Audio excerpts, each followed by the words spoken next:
Price Lord. கர்த்தருக்குள் அருமையானவர்களே,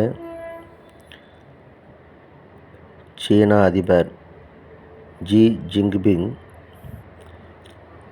ஆண்டவராகிய இயேசுவை பற்றி யார் வேண்டுமானாலும் சீனா தேசத்திலே பிரச்சாரம் செய்யலாம் என்றும், சர்ச்சு கட்டி ஆண்டவரை தொழுது கொள்ளலாம், ஆராதிக்கலாம் என்றும் சொல்லியிருக்கிறார். இவ்வளவு நாளாக அந்த தேசத்திலே மிகப்பெரிய தடை இருந்தது. இப்பொழுது கர்த்தருடைய இரக்கத்தினாலே, அநேகருடைய ஜெபத்தினாலே கர்த்தர் மாற்றியிருக்கிறார்.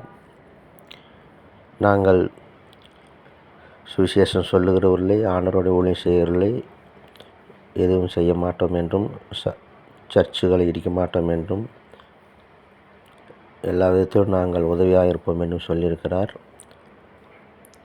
ஆண்டவருடைய இயேசுவினுடைய அருளினால்தான், கிறிஸ்தவர்களுடைய ஜெபத்தினால்தான் எங்கள் தேசம் அழியாமல் நன்றாக இருக்கிறது என்று சொல்லுகிறார். முழு உலகத்துக்கும் நாங்கள் பைபிள் அச்சடித்து அனுப்புவோம் என்றும் சொல்லியிருக்கிறார். இன்னும் அநேக நல்ல காரியங்களை சொல்லியிருக்கிறார் சீன அதிபர். அது மட்டுமல்லாமல், பைபிளில் சொன்னது போலவே நாங்கள் உணவுகள் கூட உண்போம் என்றும், எங்கள் உணவு முறைகளை மாற்றிக்கொள்கிறோம், அப்படிப்பட்ட சட்டங்களை கூட கொண்டு வருகிறோம் என்றும் அவர் சொல்லியிருக்கிறார். ஆகவே சீனாவுக்காக ஜெபியுங்கள். சீனா தான் உலகிலேயே அதிக ஜனத்தொகையுள்ள மிகப்பெரிய முதலாம் நாடு. சுமார் 155 கோடிக்கும் அதிகமான ஜனங்கள் இருக்கிறார்கள். அது மட்டுமல்லாமல், அங்கே நம்முடைய தி பெந்தகோஸ்து மிஷன் சர்ச், இந்த அப்போஸ்தல ஊழியம் ஒன்று கூட இல்லை, ஒரு சபை கூட இல்லை. ஆகவே ஜெபியுங்கள்.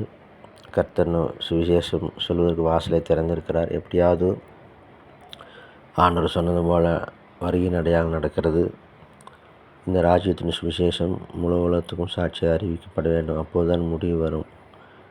எப்படியாவது சீனா ஜனங்கள் ரட்சிக்கப்பட வேண்டும். யாரும் நரகத்துக்கு போகக்கூடாது. ஜெபியுங்கள், பிரயாசப்படுங்கள். கர்த்தர் சீயோனிலிருந்து ஆசீர்வதித்து பெரிய காரியம் செய்வார். கர்த்தர் நாமத்திற்கு மகிமை உண்டாதாக.